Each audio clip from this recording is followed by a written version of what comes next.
Welcome to Daily Wisdom, Walking the Path with the Buddha, a podcast shared by David Roylance.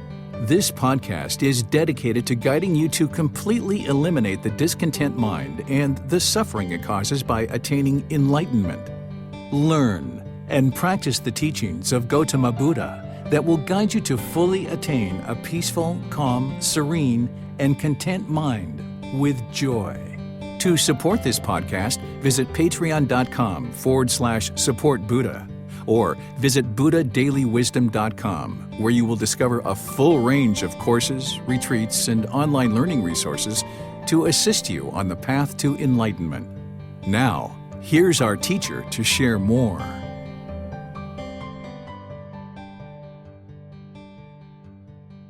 Okay, I'm going to get started by welcoming everyone. Welcome to Tung. Nice to see all of you guys here. Welcome to everyone who's joining us online as well. Today is what we call our group learning program, where I come together with students each Sunday and Wednesday to help them understand the path to enlightenment. What I do on Sundays is I start off guiding you guys in a meditation session, and then afterwards I give a talk from this book. I go chapter by chapter each Sunday, and this Sunday we're in chapter 11, which is titled Meditation, Developing Your Practice. This is where I teach students all the ins and outs of meditation. There's 4 meditations that the Buddha taught, and these are the only 4 that you would ever need. There's more than just meditation that you would need to be able to get to enlightenment, but you also wouldn't be able to get to enlightenment without meditation either. So here at chapter 11, I help students to be able to understand the ins and outs of meditation so that you can develop a practice that's going to help you to make your way to enlightenment. What enlightenment is where the mind's completely peaceful, calm, serene, and content with joy. By the time you get to enlightenment, you no longer experience any discontent feelings. You will no longer experience any anger, sadness, frustration, irritation, annoyance, guilt, shame, fear, stress, anxiety, loneliness, boredom, shyness, resentment, jealousy. All of this can be eliminated from the mind through training of the mind. And as I mentioned, meditation is an important part of that, but it's not the only part. By the time you get to enlightenment, you'll experience focus, concentration, clarity, and deep memory, because the mind will be performing optimally. You'll notice that your personal and professional relationships are really blossoming, that they'll be at ease, where you won't be bitter and harsh and hostile any longer in your relationships. You'll get to the point where you don't even experience a bad mood anymore. It's physically impossible for you to experience a bad mood. So if you'd like to join for meditation, the way that I start this is with some chanting to ease into the meditation.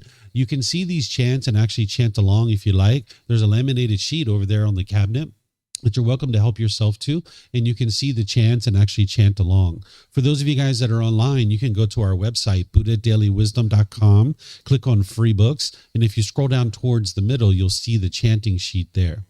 These chants during the lifetime of the Buddha were used in order to help his students to commit the teachings to memory. Every 2 weeks, his students would come together and they would recite his teachings orally. So he used chanting as a learning tool, as a learning device. So you can see from the origins of chanting that this isn't a rite, ritual, ceremony, worship, or prayer, or anything like that. There's none of those kinds of things in the teachings of the Buddha. If you're seeing those kinds of things associated with his teachings, those aren't his actual teachings. Those are misunderstandings. He used chanting as a way to help his students to remember his teachings, because everything he taught was oral, and they would recite his teachings orally in order to commit them to the memory. Today, as I mentioned, we use it as a way to ease the mind into meditation and get more benefit out of the meditation. So if you chant along, you'll actually see that your mind experiences more benefit in the meditation. If you end up getting one of these sheets, not only will you see the chants, but you're going to see the English translations as well. And what you'll see is a lot of appreciation, gratitude, and respect for the Buddha. And because of that, I don't think the Buddha even created these chants by himself, because he wouldn't have gone around and said, here, chant these chants to me out of respect for me, right? This would be ego or arrogance if someone chose to do this. And by the time you get to enlightenment, you don't have that in the mind any longer. But if you learn from a teacher how to move from anger, sadness, frustration, and all these other discontent feelings to the peace and joy that is the enlightened mental state, and this teacher didn't want anything from you or expect anything from you, you might actually have a lot of appreciation, gratitude, and respect for that person too. And that's why I think these came from his students, either during his life or after his death. After the chanting, I'm going to come in with some guidance, helping you guys to basically learn how to meditate while we're actually meditating. I'll be instructing you in the meditation. Then there'll be a period of time of quietness where we're all just meditating together. Everybody here at the temple and everybody who's joining online will actually be meditating at the same time. Now, during this period of time of quietness, I'm sure you're going to hear occasional sounds. You might hear a car go by, a dog barking, a bird chirping. This is all normal. Someone here might even cough or sneeze. The world around us is impermanent, but the mind in the unenlightened state craves permanence. So if you're in meditation with a craving for permanent silence, when you hear a sound, you'll cause your mind to be annoyed or frustrated. But if you're in meditation understanding that the world is impermanent, when you hear those sounds, you know that those sounds are going to arise, they're going to change, and they're going to fade away. And you can rest at ease and be peaceful in meditation, understanding that the world is working exactly like it's intended to work. After that period of time of quietness, we're going to come out of meditation with some more chanting. And that's where I'll start today's class, helping you guys to understand the ins and outs of meditation. In terms of your body position for meditation, there's 4 positions that the Buddha taught. And I'm going to introduce you to all those 4 positions today as part of our class. But here at the beginning with this meditation, oftentimes people are learning in the seated position. So I'll share some details with you on the seated position just to help you get started. You could sit on the floor or in a chair. Maybe if you're at home, you're in a bench or a sofa or in a wheelchair. You can sit however you like. There isn't just one fixed way to sit. If there was only one way to sit, that would be permanence. But we live in an impermanent world, and everybody's going to find different things to be comfortable. So what I'm going to share with you are just recommendations or suggestions. You can find whatever you like. If it's something that I'm sharing with you, great. But if you find something on your own, you can use that as well. So if you're on the floor, you might sit with some cushions under your rear. This is going to help soften your seat a bit. And if you bring your legs together in the cross-leg position, you would like to just do that lightly. Whereas if they're real tight, this will impede the circulation in the lower body and cause pain in the lower body. Some people like to put their legs off the mat. This gets your hips up in the air, and it lessens the angle at the hips, the knees, and the ankles, allowing the circulation to flow. So you might consider doing that. The Buddha put his right hand over his left with his thumbs together, and he put this into his lap. If this is comfortable for you, you could use it, but it's not about everyone doing it exactly the same way. There's other options here as well. Some people like to put their palms on their thighs or their knees. Some people put their palms up. Some people rest their hands comfortably in their lap. So you can put your hands and arms wherever you like. And the same thing is true for anybody who's in a chair or a bench or a sofa or a wheelchair. You can also sit however you like. Some people like to put their feet flat on the floor or lightly cross at the ankles, but you can see me sitting here in a chair with my legs crossed, and this can be used as well. In terms of your hands and arms, you can put those wherever you like as well if you're sitting in a chair.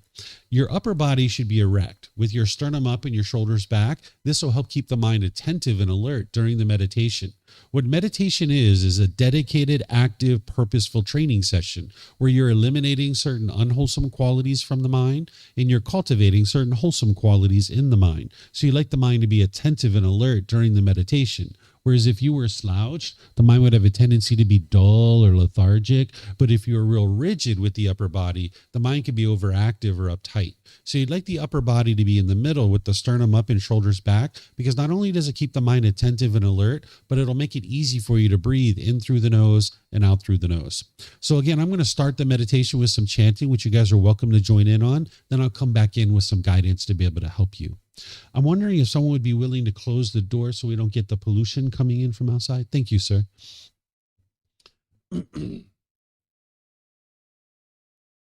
Arahang Samma Sambuddho Mahakawa Bhutang Mahakavanang Apivate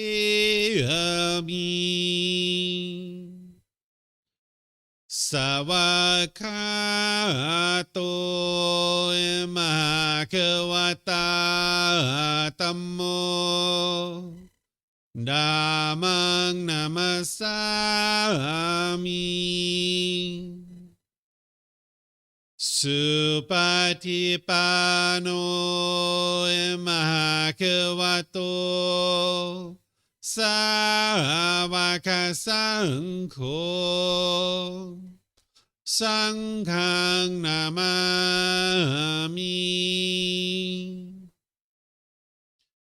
นะโมตัสสะภะคะวะโตอะระหะโตสัมมาสัมพุทธัสสะนะโมตัสสะภะคะวะโตอะระหะโตสัมมาสัมพุทธัสสะนะโมตัสสะภะคะวะโตอะระหะโตสัมมาสัมพุทธัสสะอิติปิโสเอมะคะวะอะระหังสัมมาสัมพุทโธวิชาจารณังสัมมุโนสกขาโตโรกาวิตูอนุเตโรปุริสาดามาสติสัตตาตวามนุสนังโหโตภาควาติ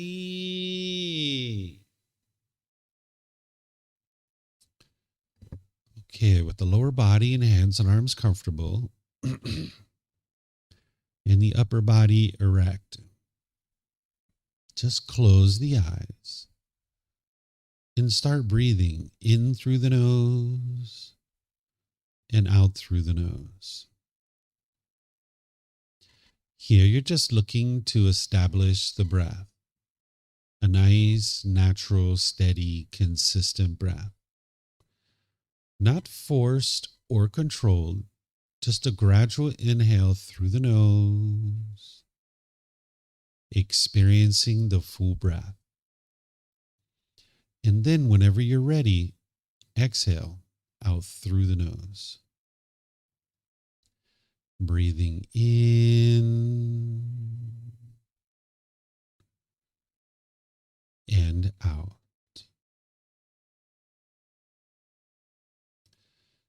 Breathing in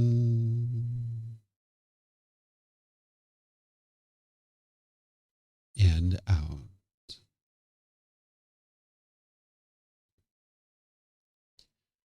Your breath may not match up with the guidance that I'm providing, and that's okay. This is your practice. I'm just here for guidance. You can use this voice as a reminder that whenever you get to the next inhale, breathing gradually through the nose, developing a nice, natural, steady, consistent breath. And then whenever you're ready, exhale out through the nose, experiencing the full breath. Breathing in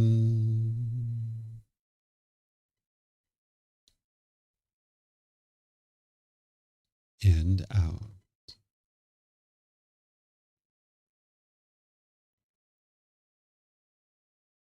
Breathing in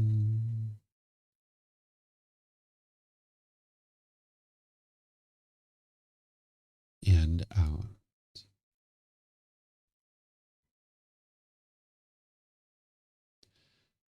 With the breath well established, start fixating the mind on the breath, either the sound of the breath coming into the nose or the sensation of air moving over the skin into the nose.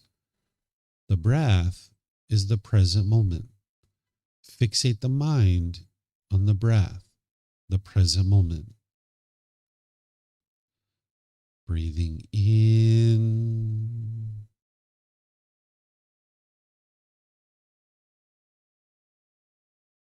and out.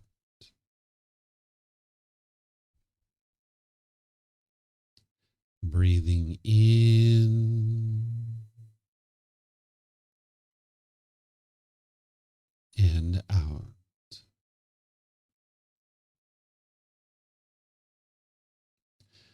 With the mind fixated on the breath, whenever you notice that it moves off the breath, cut that off, let it go, and come back to the breath, the present moment. No need to observe the thought, label it, judge it, analyze it, or even try to figure out where it's coming from. Whenever you notice that the mind is moved off the breath, cut that off, let it go, and come back to the breath, the present moment. Breathing in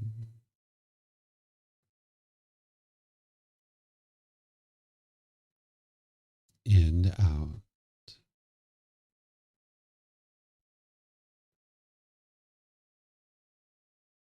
Breathing in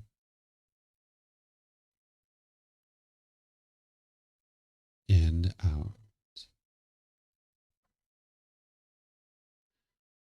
I'm going to be quiet now and let you do this work of focusing on the breath, cutting off and letting go anytime the mind moves off the breath. You have nowhere to go. There's nothing to do. No one needs you right now. This is your time to focus on the breath. Breathing in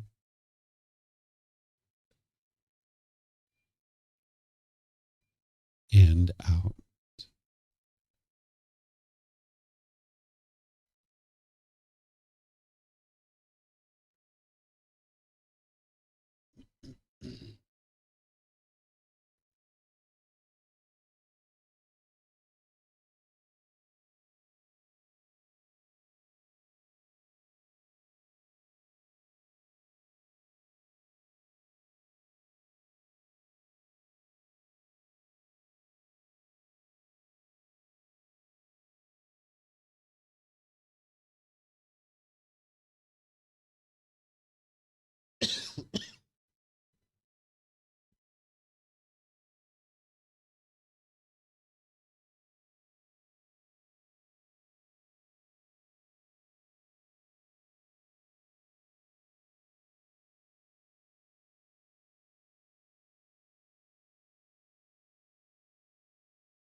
Arahang Samma Sambuddho Mahakewa Bhutang Mahakewanang Apivateyami Savakato Mahakevata Dhammo Dhammang Namasami Supatipano Mahakevato Savakasangho Sanghang Namami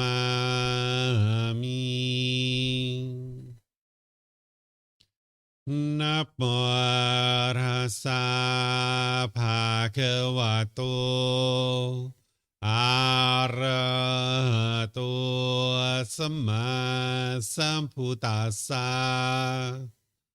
Namo Tassa Bhagavato Arahato Samma Sambuddhassa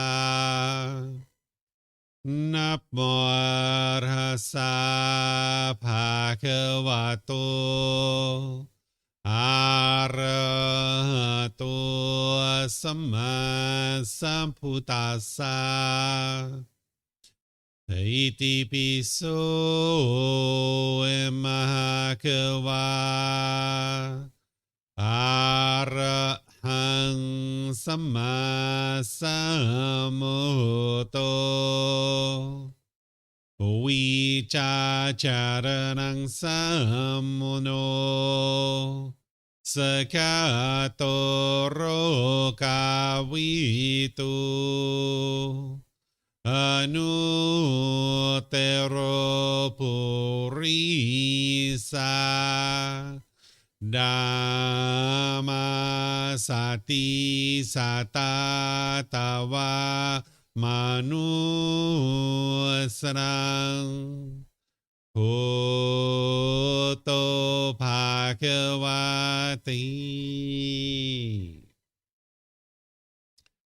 Okay, if you guys would like to slowly make your way out of meditation. Once again, good morning to all of you guys. Nice to see everyone here this morning. Welcome to everyone who's joining online as well. As I was sharing with you, I'm going to help you guys to understand meditation by teaching you the ins and outs of the 4 types of meditation that the Buddha taught. The Buddha taught how to train your mind to get to this enlightened mental state. As I shared at the beginning, by the time you get to enlightenment, you'll no longer experience any discontent feelings, that it's physically impossible for you to experience things like anger, sadness, frustration, and others. This is a transformation that can occur through training of the mind.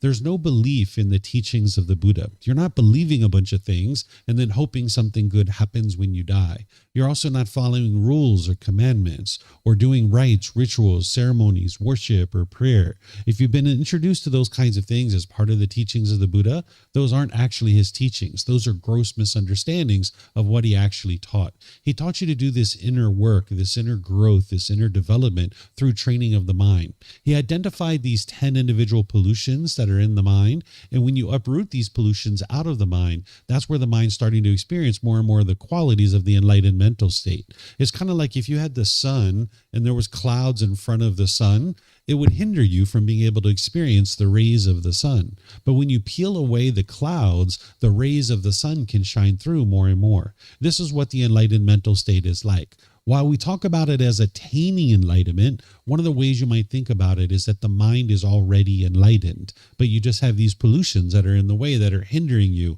from being able to experience it. And when you peel away these pollutions, slowly but surely, the qualities of enlightenment start shining through. The only difference in the analogy here is that with the clouds, they're going to ultimately come back and block the sun again. But by the time you get to enlightenment, having removed these pollutions out of the mind, these pollutions will never come back. As part of this training that the Buddha taught, he taught meditation. Meditation is an important part of your practice, but it's not the only part of your practice. That's why, as part of this program, each Sunday and Wednesday, I've been teaching many aspects of helping students to be able to understand how to train their mind to get to enlightenment. The core central teaching of the Buddha is called the Eightfold Path. This is a teaching that you would need to learn inside and out, backwards and forwards, up, down, left, right. You would need to know that inside and out and dial it in closer and closer into your life to be able to experience enlightenment. As part of that Eightfold Path, you learn about meditation and how meditation is an important component of your practice. So I'm going to help you guys to be able to understand these 4 types of meditation that the Buddha taught, so you can build up a practice for yourself where you're regularly and consistently meditating, practicing in the way that the Buddha taught. Because nowadays there's hundreds, if not thousands, of meditations in the world. And oftentimes these meditations are not what the Buddha actually taught, and is taking your mind in the opposite direction of enlightenment. If you were meditating in the way that the Buddha did not teach, it wouldn't actually produce enlightenment for you. You're going to need to get back to what the Buddha actually taught in terms of meditation and practice that on a consistent basis. And that, along with the other teachings of the Buddha, is what's going to produce the enlightened mental state. So as I share the teachings with you today, I'm going to be pausing a few times and opening up for questions. Whether you're here at the temple or you're online, you can ask any and all questions that you like. If you're here at the temple, there's microphones in the white bowl behind you, and there's some up here in the front as well. All you need to do is get a microphone, take it back to your seat, press the gray button. You're going to see the lights come on. You can hold this up to your chin, and we'll be able to hear you here at the temple, and they'll be able to hear you online as well. If you speak here without a microphone, they won't be able to hear you online. Then you can keep these microphones with you, because you might have more than one question, or someone around you might have a question, and you can just share the microphone with them. And then if you're not using it, if you could turn it off, that'll be helpful so we don't get feedback through the speakers. And anybody who's online, if you guys would like to ask questions, you can put that into Facebook, YouTube, or Zoom in the comment section, and I'll be able to see that. Or in Zoom, you can electronically raise your hand, unmute your microphone, and ask any and all questions that you like that way. So first, in order to be able to get started on this topic of meditation, I'm going to share with you some basics to help you just kind of lay a foundation of what it is that I'm describing here when we talk about meditation. I'm going to share this definition with you about what meditation is. You may or may not agree with this definition. That's a question for you to decide, but at least when I use the word meditation, you'll know what it is that I'm actually talking about. What meditation is a technique to actively train the mind during dedicated, independent, purposeful training sessions to eliminate unwholesome qualities of the mind and cultivate certain wholesome qualities in the mind in the positions of seated, lying, standing, or walking. So it's a dedicated, independent, purposeful training session where you're eliminating certain unwholesome qualities and cultivating certain wholesome qualities. It's important to understand what meditation is not also, because sometimes nowadays someone might say, oh, I'm going to go to the gym and meditate, or I'm going to go for a walk and meditate, or I'm going to go for a drive and meditate, or I'm going to go do some gardening and meditate. You actually can't do this. Your mind can only do one thing at a time. You can't actually do 2 things at a time. You're not meditating when you're gardening or you're driving or going to the gym or walking the dog or anything like this. Your mind is doing those activities. You're not doing what we're talking about in terms of meditation. Because ultimately what you're going to hear me share is a time and frequency of meditation. And you're going to hear me share that it's important to meditate 2 or 3 times a day. Well, if you just went and walked the dog 2 or 3 times a day thinking that you were meditating, you're not going to actually get to enlightenment that way. Now, you might choose to continue to do these activities. There's nothing harmful with choosing to exercise or gardening or any of these other things, but it's just not meditation. And it's important that you don't see it that way, that it's a dedicated, purposeful training session where you're in the seated, lying, standing, or walking position, and you're eliminating certain unwholesome qualities and cultivating certain wholesome qualities. It's important to have a meditation teacher. Sometimes people don't understand that they need a teacher because nowadays we live in a self-service environment. If you've never baked a cake before and you're interested in learning how to bake a cake, you can go on YouTube and you can figure out how to bake a cake by yourself. You really don't need someone to teach you how to bake a cake, or you might see it as that person on the YouTube video is teaching you how to bake the cake. Well, enlightenment is not that way. You're going to need a real live teacher to be able to guide you on the path. It's you that's doing the work. You are your own independent practitioner, but you're going to need someone who understands the path and can guide you on that path. There's been people throughout the years who haven't understood this. It's only one type of individual that wouldn't be able to need teachers and guides to be able to get to enlightenment. And this type of individual is very rare in the world. That's an actual Buddha. 2,500 years ago, the individual who we refer to as the Buddha, he figured out how to get to enlightenment by himself without the help of any teachers or any guides. But you're going to need teachers and guides because you're not an actual Buddha. You can get to enlightenment, but you wouldn't be a Buddha at that point. A Buddha is very rare in the world, and the last one that the world's currently aware of existed over 2,500 years ago. So there's been people over the years that haven't understood that they needed a teacher. And I'll share a story with you about this so that you understand the importance of having a teacher. And I don't suspect any of these things are actually going to occur for you, but at least you'll understand the importance of having a teacher.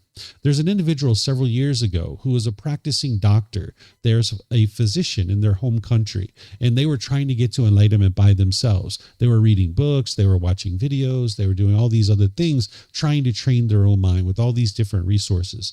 After about 2 years of this, their mind worked themselves into a problem where they were sleeping 23 hours a day. They were highly depressed and sad. Their relationships were falling apart. They weren't able to go to work any longer. They were having obsessive thoughts. They were having suicidal thoughts, thinking of killing themselves.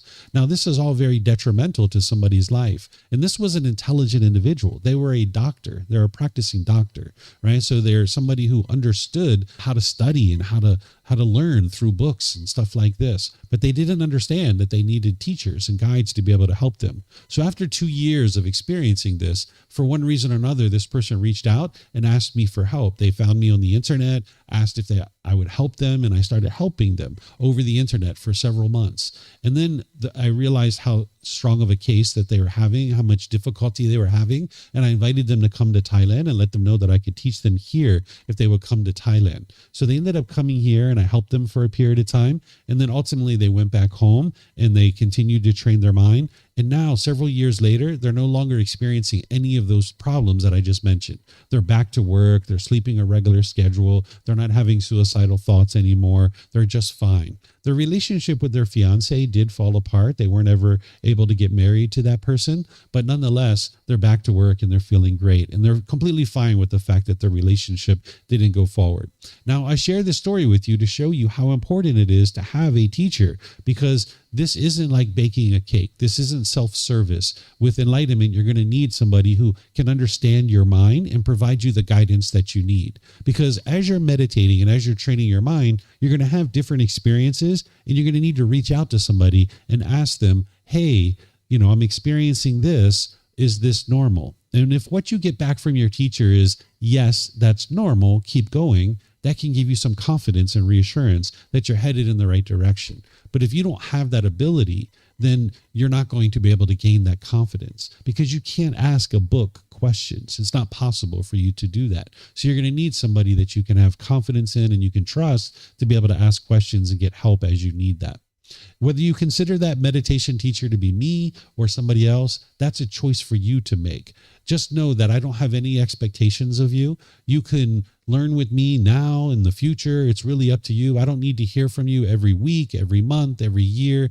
You could not talk to me for 5 years, 10 years, or what have you. If you reach out at any point in time during your life and you say, hey, David, I need help. Here's what I'm experiencing. I will help you. But that's a decision for you to make. Just understand that I don't have any expectations of students and I don't want anything from you. But if you would like help, I'm here to help you. But if you don't have me as your teacher, have somebody else that you can have confidence in and you can have access to, so that way you can get the help that you need.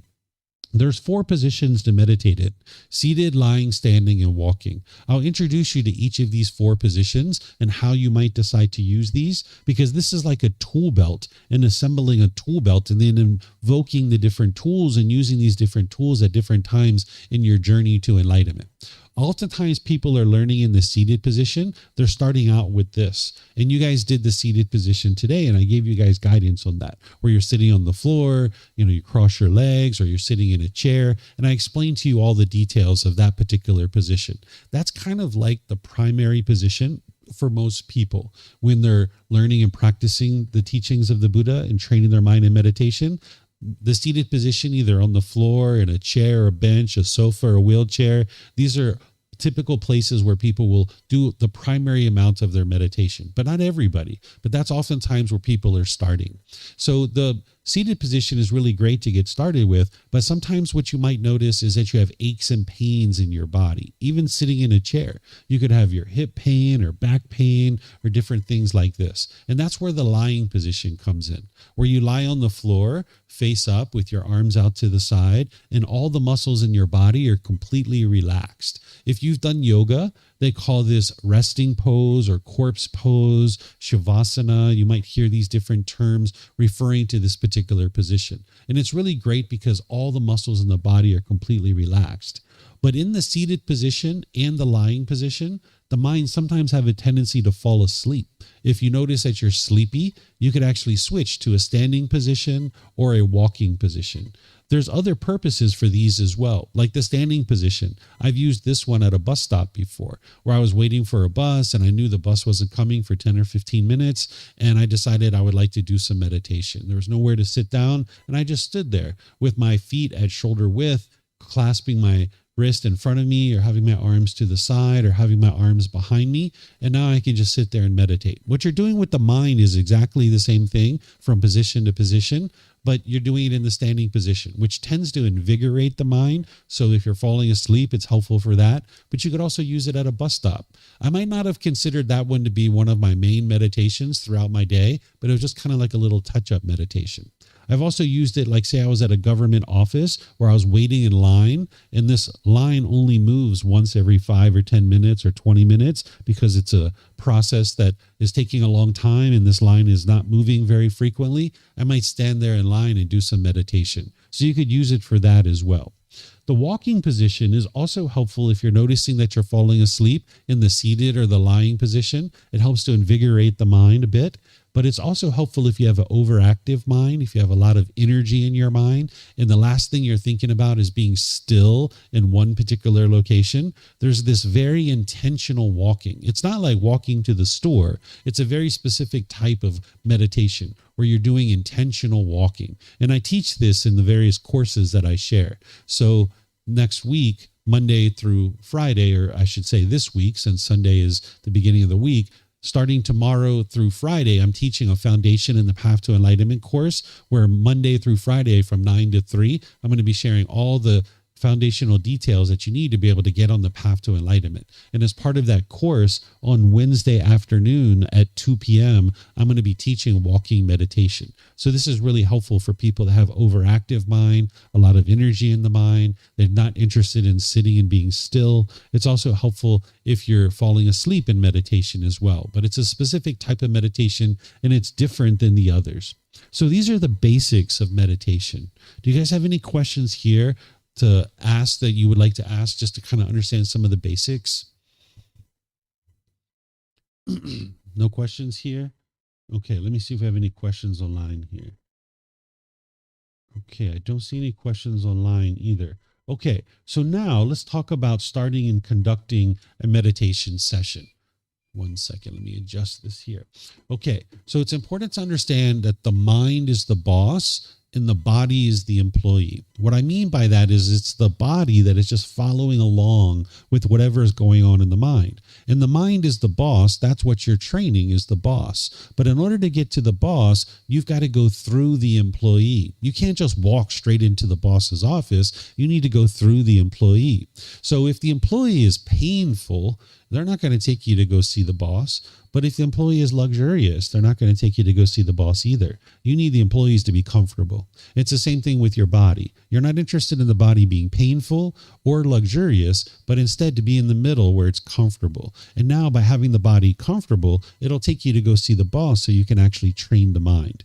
So the mind is the boss, the body is the employee, but you need to go through the employee in order to get to the boss. So you'd like the body to be comfortable. When the Buddha talks about meditation, and you can see in his original words how he taught meditation, we have his words and his teachings of exactly how he taught meditation. He typically will say, prior to his teaching, he will say, set up mindfulness in front of you before you start meditating. What mindfulness is awareness of mind, where you bring some awareness to your mind. Whereas if you just plop down into meditation and try to start meditating, you're not going to get the most benefit out of that meditation session.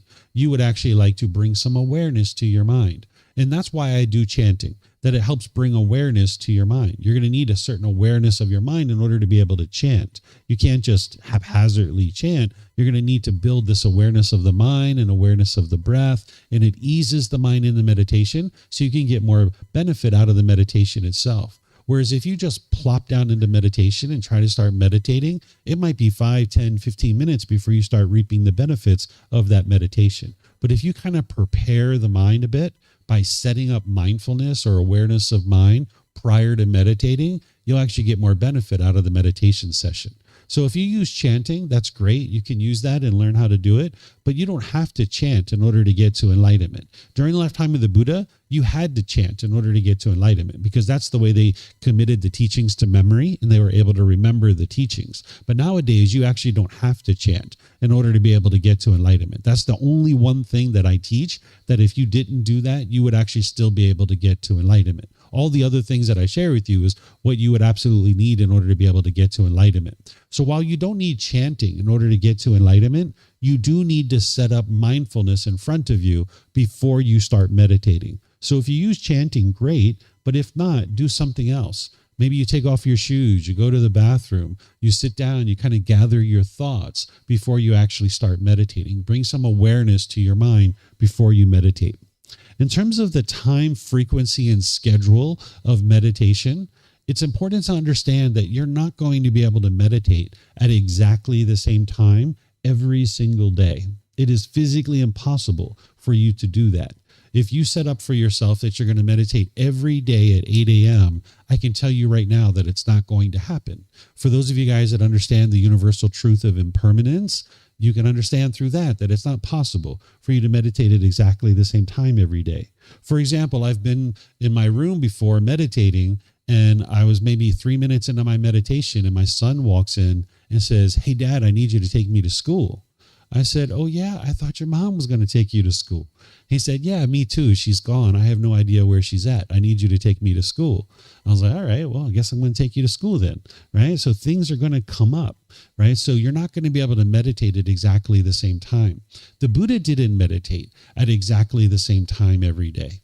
And the reason why I know that is because it says it in his original teachings. The other way that I know that is that the watch, a timepiece, didn't exist 2,500 years ago. They weren't able to keep track of exactly what time it was. They just kind of generally knew that it was morning, middle of the day, and evening based on the sun. But they didn't have the ability to take exact time. So if you ever hear somebody tell you that you need to meditate it at 3:30 a.m. every day in order to get to enlightenment, right away you know that that's not true. Because the Buddha didn't meditate at 3:30 a.m. every day in order to get to enlightenment. It's impossible to meditate at the same time because of impermanence, and the Buddha wasn't able to keep track of the time. And I can assure you that there's nothing special going on at 3:30 a.m. in the morning that's going to make your meditation any better or any worse. That you can meditate at any time during the day, and your meditation is going to be just fine, right? So what the Buddha did is he meditated 3 times a day. Morning, midday, and evening. So what I suggest you do is you have these anchor points that somewhere in the morning you're going to meditate, and somewhere in the evening you're going to meditate. And then in the middle of the day, if you can get a meditation in, that would be wonderful. So you'd like to build up to 2 or 3 sessions per day for 30 minutes. And this can sound like a lot for some people, depending on what you've got going on in your life. But if you look at your life, there's probably some unbeneficial things that you're doing that you could kind of strip away, and you'll see that you have more time for meditation. So if you're searching social media for 3, 4, 5, 6 hours a day, you could probably scale that back some. Or if you're watching YouTube video after YouTube video after YouTube video, you could scale that back some, and you'd have a lot more time for yourself to actually meditate.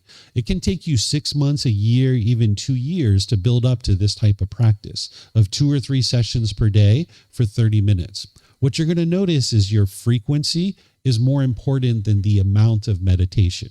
So if it was a matter of one meditation for 30 minutes or two for 15, you're going to find more benefit in the 2 for 15. And then gradually expand that to be longer and longer and longer. So you'd like to build up your practice in this way. And you'll see the gradual improvement to the condition of your mind in your life. You won't get to enlightenment by meditating once a day. But if you build up to twice a day and you gradually expand that to about 30 minutes, that's the real sweet spot where you're going to notice the most benefit. That's really all you need, is about 2 meditations for 30 minutes a day. And if you follow this recommendation of 2 meditations for 30 minutes per day, in a month's time frame, that's about 60 meditations. Well, I can tell you that you're probably not going to get 60 meditations in a month. Even right off the bat, you're not going to be able to do that. So don't put a pressure on yourself or put an expectation on yourself that you have to be perfect with your meditation today. Because if you're getting 52, 53, 54 meditations in a month, you're making your way to enlightenment. Your enlightenment is not going to be determined based on whether you miss meditation today or not. If you miss meditation today, you can still actually get to enlightenment. The enlightenment is going to be determined if you miss meditation today, what do you do next? Do you allow that to be 1 week, 1 month, 1 year that you're not meditating? Sure, you're not going to get to enlightenment. But if you're like, I missed meditation today, let me get right back on that. And you start building up your practice, you'll be able to make your way to enlightenment. It's just going to be gradual training, gradual practice, and gradual progress. So no need to put an expectation on yourself that you're going to be perfect with meditation when you first start, because that's not the way it's going to be. You need to gradually build this up. Then in terms of your schedule of meditation, in terms of your time, when you're keeping track of your time of meditation, it's important where possible not to use an alarm. Sometimes people will use an alarm when they're meditating. They will set an alarm for 20 minutes or 30 minutes, and then they'll set it to the side, and now they'll start meditating. I'll share with you there's one of two things that are going to happen if you set your alarm. You're going to either be deep in meditation, you're going to be thinking, is it time yet? Is it time yet? Is it time yet? Is it time yet? Your mind's going to be longing, yearning, right? You're trying to let that go. You're trying to get rid of that repetitive thinking in your mind. So if you set an alarm, your mind's just going to be like, is it time yet? Is it time yet? Is it time yet? So it's best to set your alarm aside. Or you're going to be deep in meditation, getting all kinds of benefit, and it's going to be like, It's like, oh man, if I didn't set the alarm, I could have got more benefit. So where you don't need it, maybe in the evening and on the weekends, it's best to not use an alarm. But if you need an alarm, like if you're on your way to work and you only have 20 minutes to meditate, and if you meditated longer, you'll be late and it's going to produce unwholesome results for you, then use an alarm, right? But where you don't have to, it's best to not use an alarm. The way that you measure your meditation to be able to see if you're making your way to 30 minutes of meditation per session is you look at your clock before meditation, 9 a.m., and now you meditate. And then when you're done and you feel like you're done, you look at the clock, and it's like 9:15. It's like, all right, well, I meditated for 15 minutes. Now let me just gradually expand that. So you can check in on your meditation about once a week. You would like to just kind of check in and see how long you're meditating for. I do this even today after many years of meditation, because 5 minutes of meditation can seem like an hour, and an hour of meditation can seem like 5 minutes. So you like to kind of check in about once a week to see that your meditation sessions are gradually building up to about 30 minutes. You might notice sleepiness during your meditation, where you're drowsy and falling asleep, especially in the first 3 to 6 months, because your mind is kind of like a dry sponge and you're finally giving it this training that it's needed all these years. And you might notice that it starts being sleepy either during meditation or even after meditation. You might notice more sleepiness in the mind. Like some of you guys might be sleepy right now after we just meditated, right? This is very common because the mind hasn't exercised like this. That's what meditation is you're exercising the mind. And it's just like if you went to the gym. If you haven't been to the gym for many years, and then you go to the gym, you're going to be kind of tired, right? It's the same thing with the mind here with meditation. So you might notice some sleepiness. You kind of have like a little hump to get over. You've got a couple of options here. One is you could change your position. If you're in seated or lying position, you could change to a standing or a walking position. This will be helpful to kind of invigorate the mind. The other option, just get some sleep. There were times where I would sit down to meditate. I'd be 3 to 5 minutes into my meditation. I'd be dozing off and feeling all sleepy. And I just get some sleep. Just lay down, take a nap, right? That's what your mind needs, is some sleep. So give it some sleep. And then when you wake up, then meditate, right? So those are options for you. You might notice some physical sensations during your meditation. What I mean by this is like itching and scratching. And if you notice these kinds of things, what I suggest you do is try to ignore it and just keep focusing on the breath. And anytime the mind moves off and starts thinking about this scratch or itch, cut that off and come back to the breath. But if you're in meditation and you're just having this overwhelming urge to scratch and itch, go ahead and do that. But however long it was from the time that you noticed the itch until you actually scratched it, try to actually extend that. So if the first time it was like 5 seconds and then you had to scratch the itch, next time try to make it 8 seconds or 10 seconds. And then next time try to make it 12 or 15.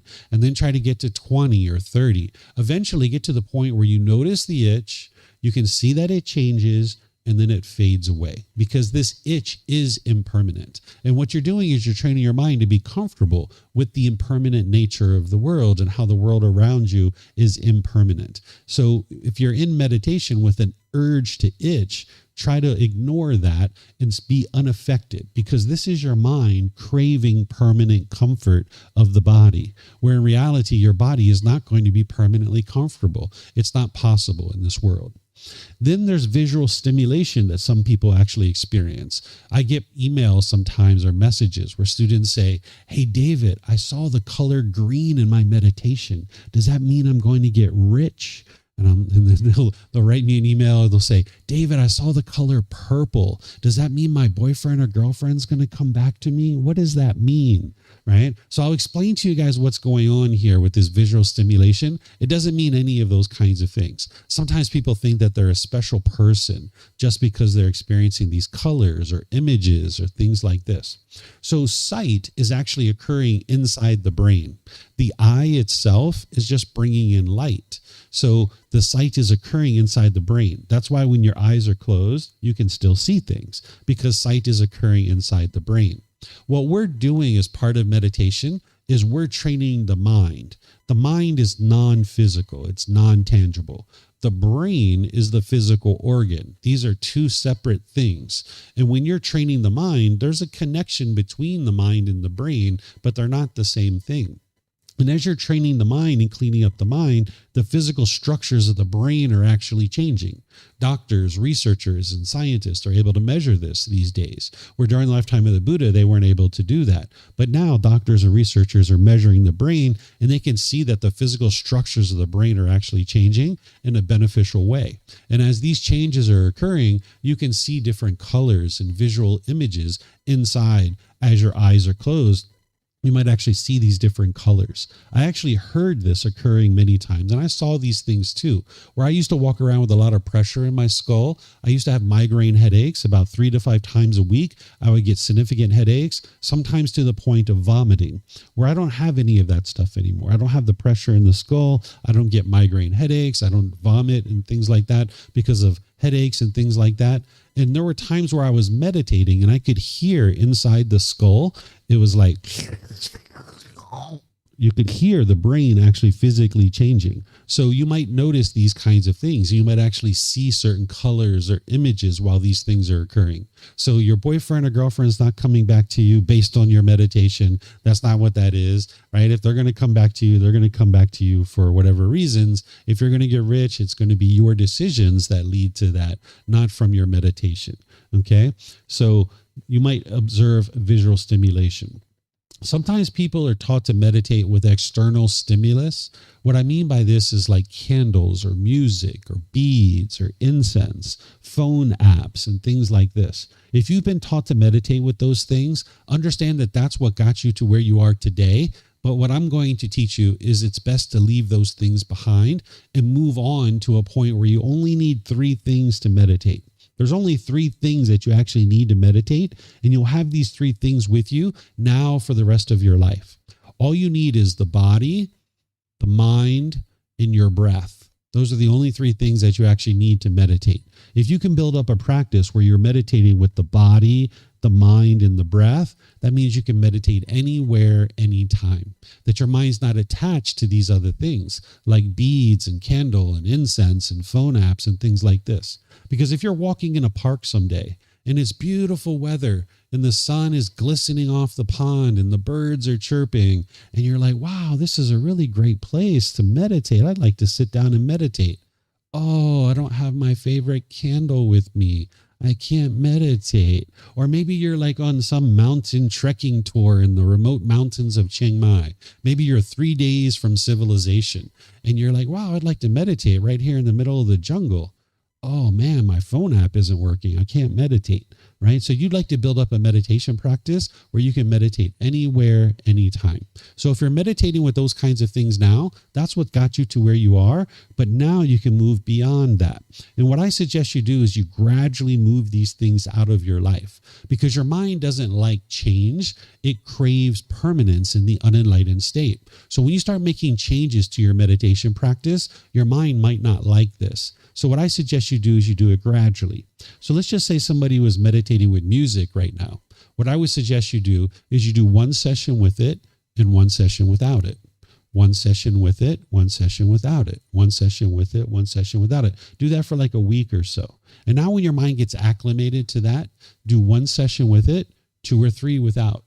One session with it, 2 or 3 without. Do that for like a week or 2. And then do one session with it, 3, 4, 5, 6 without it. One session with it, 6, 7, 8 without it. Gradually move away from this music. And eventually you'll get to the point where it's like, I don't need it anymore. Right? So you can do this with wholesome things and unwholesome things. If you're trying to eliminate any unwholesome thing from your life, like let's just say you smoke cigarettes now. I wouldn't suggest you go cold turkey to eliminate those from your life because your mind and your body is going to maybe have some challenges with that.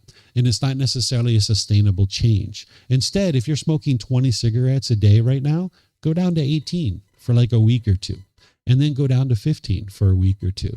And then go down to 12 for a week or 2 and gradually move away from it like that. Or say you're trying to implement something wholesome in your life. Like say you would like to move to a plant-based food supply and you'd like to start eating plant-based food. Well, you can't just snap your fingers and instantly do that. You're going to need to build up your new recipes, new suppliers, new restaurants. It's going to be gradual development for you to be able to do that. So maybe you do one meal that's plant-based and one meal that's meat, one meal that's plant-based, one meal that's meat, or maybe you do one day and then one day with meat and one day with plant-based, and you gradually increase it like that. That's the way that your mind will really appreciate those gradual changes. So do you guys have any questions on this, starting and conducting your meditation sessions? Yes, ma'am. If you could get a microphone, we have them around for you to be able to use. Looks like they're going to pass one up to you right there. Thank you, David. I have during the practice, I'm wondering mindfulness, how to set up mindfulness in front of me.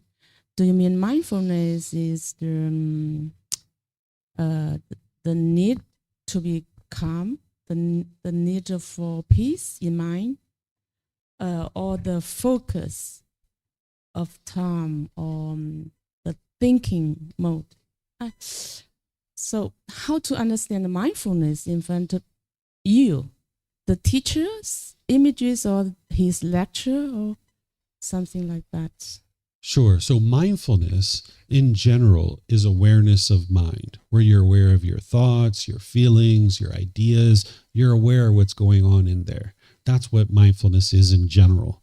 In more detail, there's something called the 4 foundations of mindfulness, which I taught earlier in this program, and we can talk about that if you like, but that's not what the Buddha is really talking about here. He's talking about building some awareness of mind, that you're aware of your thoughts, your ideas, your feelings, that you're not just plopping down in the meditation without any awareness of what's going on in your own mind. So you'd like to bring some general awareness of what's going on in your mind as you sit down or lay down to meditate or whatever it is. That's what it means to set up mindfulness in front of you, that you're bringing awareness to your mind. So it's the focus of time. Focus. When I use the word focus, I think about concentration and clarity. That's what I think about with focus. But with mindfulness, we're talking about general awareness of the mind. Concentration is something separate than mindfulness. Mindfulness is just general awareness of what's going on in your mind. Concentration is to be able to focus your mind and hone your mind on a single object and practice singleness of mind. So it's my need to practice meditation, the need. Say again. So is the mindfulness is the is what I need to do for meditation, right? Mindfulness is your awareness of mind, because you're going to ultimately need to practice awareness of mind at all times during your day in order to be able to get to enlightenment. Mindfulness is almost like a virus scanner. If you think about a computer, a virus scanner sits in the background looking at the hard drive, and if it sees a virus, it will quarantine it, and then it will clean it up and get it off your hard drive, right? That's what a virus scanner does. Your mindfulness is the same way. You need this awareness of mind where it's kind of like looking down at your mind and you're observing what are the thoughts, the ideas, the feelings, what's going on within your own mind. Because what you're going to be doing in your day-to-day life is whenever you see things like anger, sadness, frustration, and things like this coming into your mind, you're going to need to apply the effort to eliminate that out of the mind. Just like the virus scanner, it cleans up the hard drive. You're going to need to do the same thing with your mindfulness, looking over your mind. So that's why the Buddha teaches you that prior to meditating, you set up this mindfulness. You bring some awareness to your mind so you can start being aware of what's going on in your mind. Because you're going to hear me get into more detail here in a minute, where you're focused on the breath. And anytime the mind moves off that, you cut it off and let it go. When your mind moves off the breath, that's your mindfulness. You're aware that that's occurred.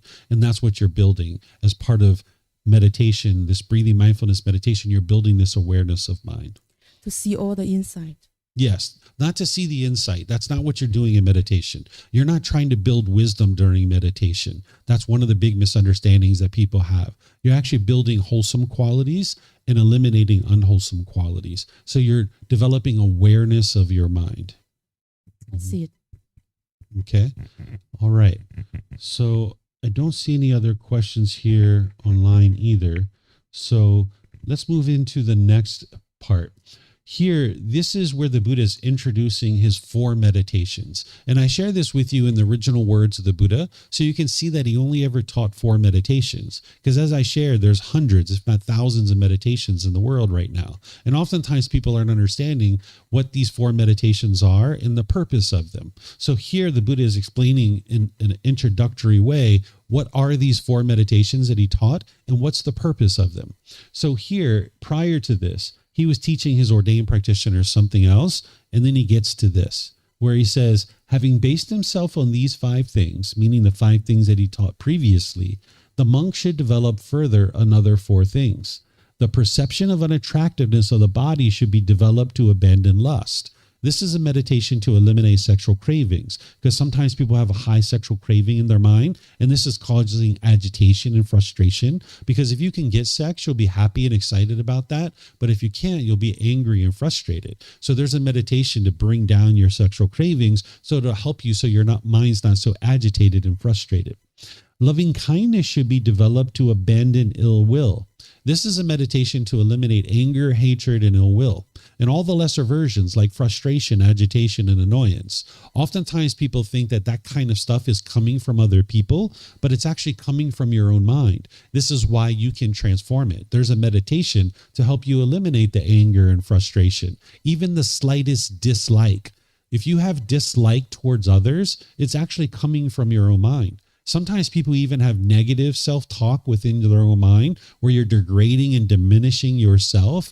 This inner dialogue where you're degrading and diminishing yourself. If you have that, you can transform that with loving kindness meditation, where it essentially rewires your mind. Because it's not fun walking around with this degrading and negative talk inside your own mind. So this is a meditation that'll help you with that, developing loving kindness towards yourself and towards others. Then the meditation we did this morning, mindfulness of breathing mindfulness meditation should be developed to cut off thoughts. That's the purpose of the meditation, is you're cutting off your thoughts. You're building this internal mechanism in your mind to be able to cut off and let go. This becomes important when you understand the Eightfold Path and how meditation fits in to the overall path to enlightenment. Then here's the fourth meditation. The perception of impermanence should be developed to eradicate the conceit, I am. When one perceives impermanence, the perception of non-self is stabilized.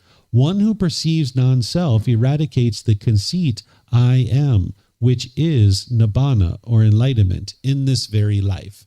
This is a meditation to eliminate what's called personal existence view and realize non-self. For some people, they've studied that with me. For other people, you haven't. And it's okay if you haven't studied this, but this is a fourth meditation.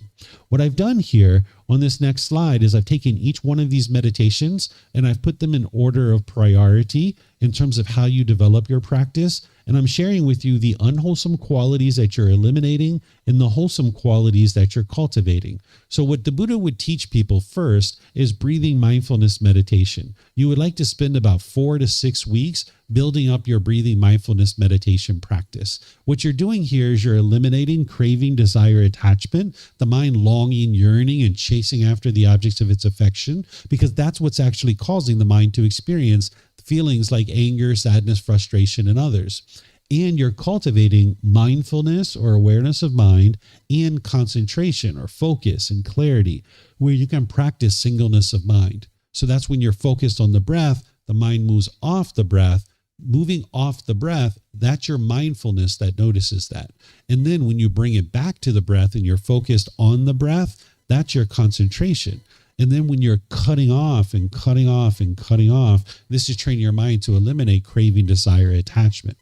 After you've built up your breathing mindfulness meditation for 4 to 6 weeks, you'd like to then start bringing in loving kindness meditation. This is a meditation that's essentially rewiring your mind to eliminate anger, hatred, and ill will, and all those lesser versions, even things like dislike. Right now, there's probably people in your life that you like and people that you dislike.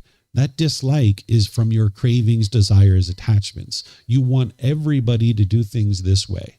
And when they do things this way, you like them. But when they don't do things your way, you dislike them. So you can eliminate that, understanding impermanence and that not everybody is going to do things the same way. Because there's only one person in the world that actually does things your way 100% of the time.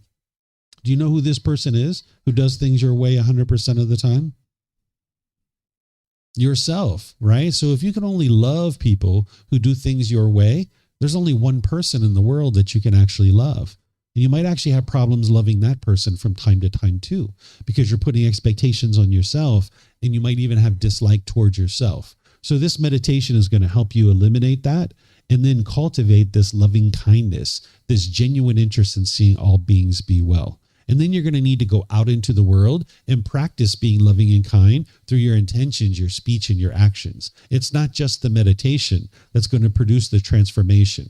The meditation is like filling up your gas tank, but then you need to go out into the world and practice being loving and kind through your intentions, speech, and actions. But this meditation is an important part. Then there's this meditation to eliminate sexual cravings.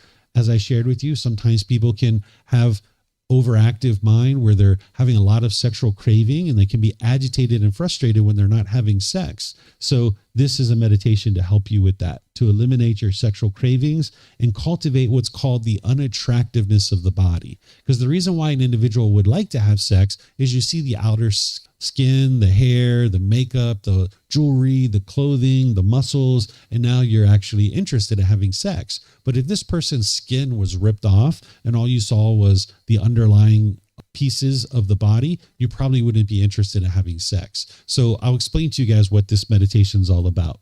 Then there's the meditation to realize non-self, which is helping you to eliminate this personal existence view or the idea that there is a self here. And then it's helping you to cultivate impermanence, understanding that this body is not permanent, this mind is not permanent. So these are the 4 types of meditations and what you're eliminating and what you're cultivating as wholesome qualities and unwholesome qualities. Here's some words from the Buddha on meditation. He says, a pot without a stand is easy to tip over. A pot without a stand is easy to tip over. The pot is your mind The stand is your meditation practice. A mind without a meditation practice is easy to become discontent. It's easy for you to get angry. It's easy for you to have stress or anxiety if you don't have a meditation practice. The pot is your mind. The stand is your meditation practice. And right now, depending on if you've been meditating or not, your pot might be sitting on a little bit of a rod and your pot is teeter-tottering. Your mind is kind of teeter-tottering. But as you develop your meditation practice more and more, your stand becomes wider and wider and wider and wider. And it's harder for the pot to be tipped over, right? So eventually, by the time you get to enlightenment, it'll be physically impossible for you to experience things like anger, sadness, frustration, and others. Here's some words from the Buddha. He says, monks, there is one thing that when developed and cultivated leads exclusively to liberation, to freedom from strong feelings, to elimination, to peace, to direct knowledge, experience, to enlightenment, to nibbana. What is that one thing? Mindfulness of breathing, breathing mindfulness meditation. This is that one thing that when developed and cultivated leads exclusively to liberation, to freedom from strong feelings, to elimination, to peace, to direct knowledge or experience, to enlightenment, to nibbana. So he's saying there's one goal for this meditation of breathing mindfulness meditation. That's to get you to enlightenment. That's the only goal for this meditation. He's not saying you only need one thing to get to enlightenment, because otherwise he would have just taught meditation and that's it. But we have 45 volumes of books that are about this thick with the teachings of the Buddha. And this isn't even all of his teachings. That's just what we have left. So it's kind of like saying your car, it leads to one thing, which is transportation. But of course, you need more than just transportation in order to survive. So he's saying that this meditation has one goal in mind, which is to get you to enlightenment. And that's what this breathing mindfulness meditation is for. So the way that you do breathing mindfulness meditation, and you'd like to work with this for about 4 to 6 weeks and build this up, is you focus on the breath. And anytime the mind moves off the breath, you cut that off and let it go, and you come back to the breath. Very simple to be able to explain it, but very challenging for you to do it because your mind's not interested in doing that, right? That's what we did this morning, is focused on the breath. And anytime the mind moved off the breath, you cut that off and let it go and come back. So if your mind had to cut off and let go 10, 15, 20, 30 times, that's normal. You'll experience that in meditation. In the unenlightened state, you'll have a bombardment of thoughts. It'll be like thought. Or you'll have a thought, you'll look at it, you'll play with it, you'll indulge in it, and then you'll be 2 or 3 minutes down the road and you're like, oh yeah, that's right, I'm meditating. Let me bring my mind back to the breath. So if any of these two things happened, that's very normal. Even in the enlightened mental state, you will still have thoughts during meditation. The goal of this meditation isn't to eliminate your thoughts. It's to notice your thoughts sooner and sooner and cut them off and let them go easier and easier. So you're building this internal mechanism in your mind to be able to cut off and let go, cut off and let go, cut off and let go, because that's what your mind doesn't know how to do. That's why when you broke up with your boyfriend or girlfriend, you were angry and frustrated for several weeks or months or maybe even years. Maybe you were lonely or bored or missing this person because your mind couldn't let go. Right? But if you learn how to let go and you train your mind to let go by exercising the mind, when that anger is coming up, you can cut it off and let it go. If you're at work and you hear your boss or your coworker say something, and now you feel this anger starting to arise, and you notice that with your mindfulness, your awareness of mind, you can cut it off and let it go. You can protect your mind and preserve your mind. Right? So that's what you're doing with this meditation, is you're building this internal mechanism to cut off and let go. So in meditation, you're cutting off anything and everything that's coming up, whether it's wholesome or it's unwholesome. But in your day-to-day life, you're only cutting off the unwholesome thoughts. So if in your day-to-day life, you're thinking, I'd like to call my mom and maybe invite her to lunch. No need to cut that off. Call up your mom, check in on her, see how she's doing, invite her out to lunch, see if she'd like to go have some food. You don't need to cut that off.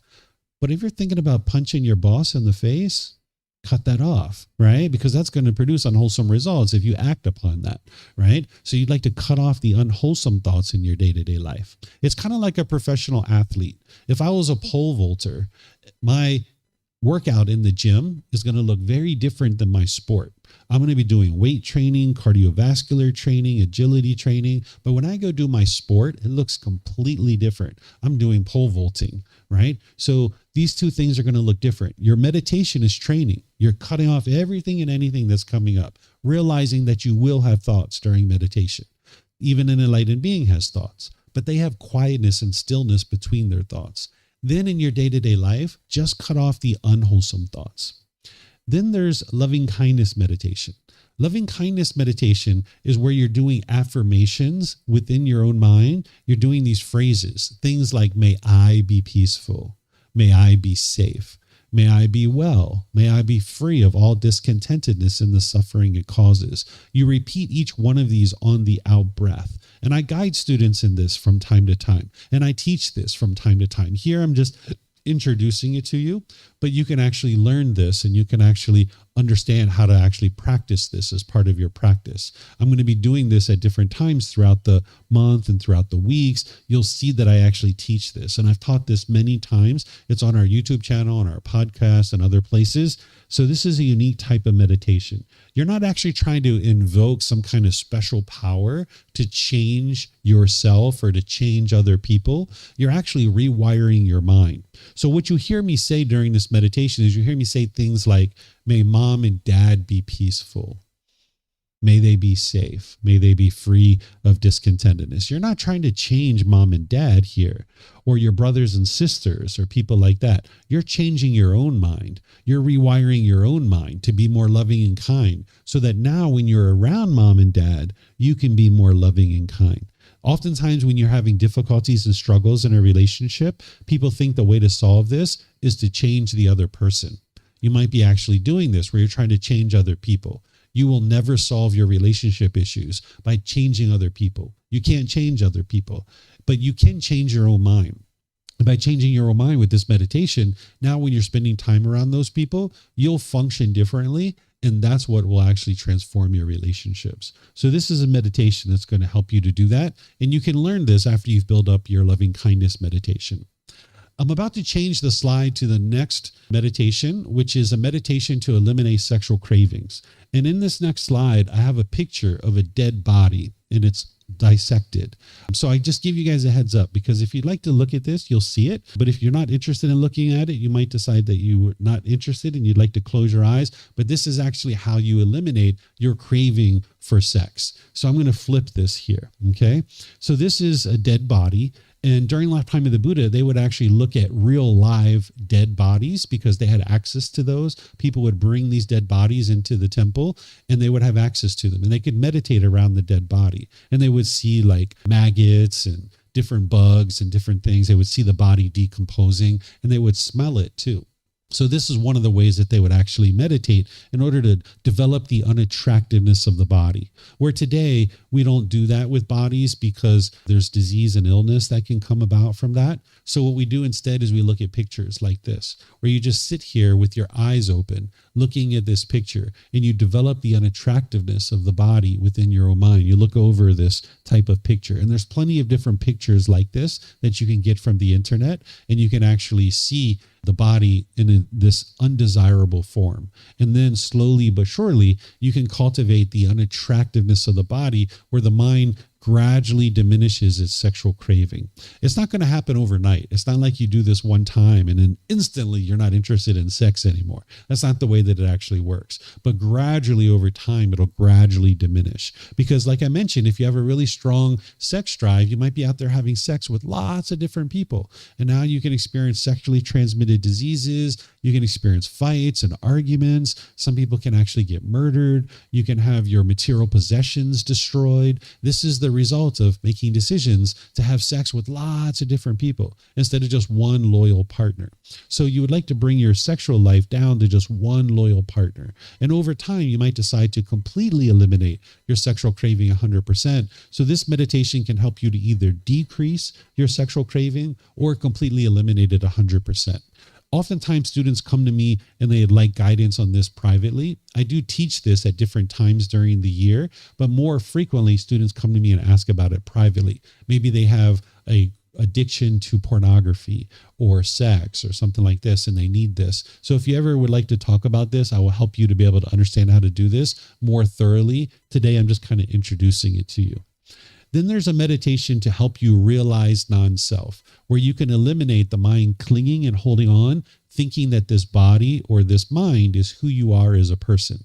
It's similar to loving kindness meditation, that you're doing these affirmations. And as you're doing each one of these affirmations, it's helping the mind to strip away this idea of a self, or this concept of a self, this personal existence view that exists in the mind. And I teach this at different times as well. This isn't something that you normally start with.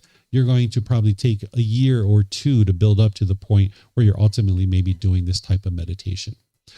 So do you guys have any questions on the 4 types of meditations or how they're done? Yes, ma'am. Do I need to practice step by step this procedure? Yes. So these first 2, the breathing mindfulness meditation and loving kindness meditation, those, everybody is going to need those. And you're going to need to start with breathing mindfulness for 4 to 6 weeks, build that up. Then you bring in your loving kindness meditation. And that'll take you up to at least a 3 to 6 month period when you're first building up your practice. Then as you're noticing, if you have challenges with sexual cravings, that's a specialized meditation that not everyone's going to need, but it's available for people who need it. And then the meditation to realize non-self, that's about a year or 2 down the road. And everyone's going to need to realize non-self in order to be able to get to enlightenment, but not everybody needs this meditation to be able to do it, because there's other options that you can employ besides this meditation, but this will help you. So this is kind of strategy of how to approach this and build up your practice. Yep, you're welcome. Okay. So as I shared, these are the 4 types of meditations. What you're eliminating is unwholesome qualities, and what you're cultivating is wholesome qualities. We walked through those already. So what I'll do to just end off our talk today is share these last words from the Buddha, where he says, meditate, monks, do not be complacent, lest you will regret it later. This is my instruction to you.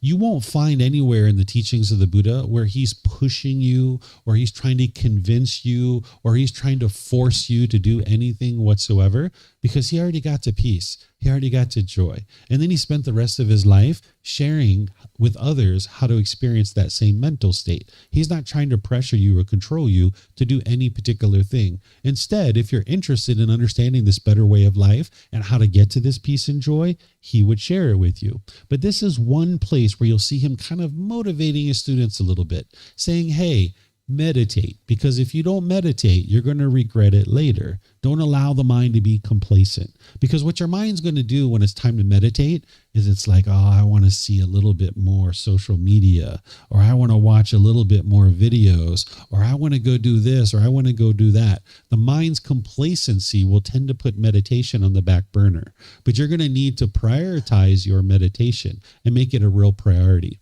What I would say here is don't ever give up. Don't give up on your meditation practice, because you're going to see that over the course of your life, your meditation practice is impermanent. It's going to be going up and down. But if you can consistently meditate for multiple years at a time, you'll be able to gradually make your way to enlightenment. If you're meditating, like I mentioned, once a day or once a week or once a month, you're not going to get to enlightenment that way. But if you can gradually build up your practice to 2 or 3 times a day for 30 minutes, understanding it take you 6 months to maybe even 2 years to build up to this, you'll gradually make your way to enlightenment. But you're going to need more than just meditation. Oftentimes people think the Buddha sat under a tree, he meditated, and then instantly got to enlightenment. This isn't actually true. There was many more things that he needed besides meditation. It took him 6 years to get to enlightenment. It was gradual training, gradual practice, and gradual progress that led to his enlightenment. And meditation is an important component of that. And you wouldn't be able to meditate your way to enlightenment, but you wouldn't be able to get to enlightenment without meditation either. So you're going to need to prioritize this and build up your practice. Okay, so I'll just end class by thanking all of you guys for joining. Thank you for your interest to learn and understand the teachings of the Buddha. If you guys would like to learn more, there's plenty of opportunities for you guys to do that. You'll see these on our bulletin board over there. You'll also find them on our website as well. Like, for example, this evening at 6:30, I'm going to be guiding students in a meditation here and then just sharing a little bit of the Buddha's teachings, but really mainly opening up to questions. It syncs up to the Sunday night walking market. If you're coming to the walking market, you can come here at 6:30 if you like and do some meditation. And then tonight at 9 o'clock, I'm going to do the same class that I just did. I'm going to do it at 9 p.m. as well. Because, for example, the people in Europe right now are sleeping, and I live stream my classes. So I make the classes available for everybody in the world so that they can either attend at 9 a.m. or 9 p.m. And this way, I can help the entire world to be able to learn the teachings of the Buddha. So you could come to any of these. Next week, from Monday through Friday, from 9 to 3, I'm going to be teaching a Foundation in the Path to Enlightenment course. And all of these courses, they're live here in Chiang Mai, of course, but I'm also live streaming them through Facebook, YouTube, or Zoom. And they're also recorded. So even if you can't attend live, you can watch the recordings. So if you're interested in understanding the path to enlightenment, to be able to have this transformation in your life where your mind's experiencing complete peace and joy, I recommend that you start with this first book. You can actually download it from our website for free. You can take it and go print it. You can get printed versions here by just reimbursing us for our printing cost, or you can get it on Amazon. This would be the best place to get started. And what I just taught you is chapter 11 out of this book, but there's a lot more detail in the actual book. So again, whatever you choose to do today, have a very lovely and wonderful rest of your day. We'll see you next time. Take care. Sawadee-ka. Thank you for listening to this podcast. To provide support for this podcast, visit patreon.com/support Buddha. To access more teachings, visit buddhadailywisdom.com. There, you will discover a full range of courses, retreats, and online resources to assist you on the path to enlightenment. Remember to establish a daily, consistent meditation practice, along with learning and practicing these teachings. A well-developed meditation practice is the foundation in which to train the mind to attain enlightenment.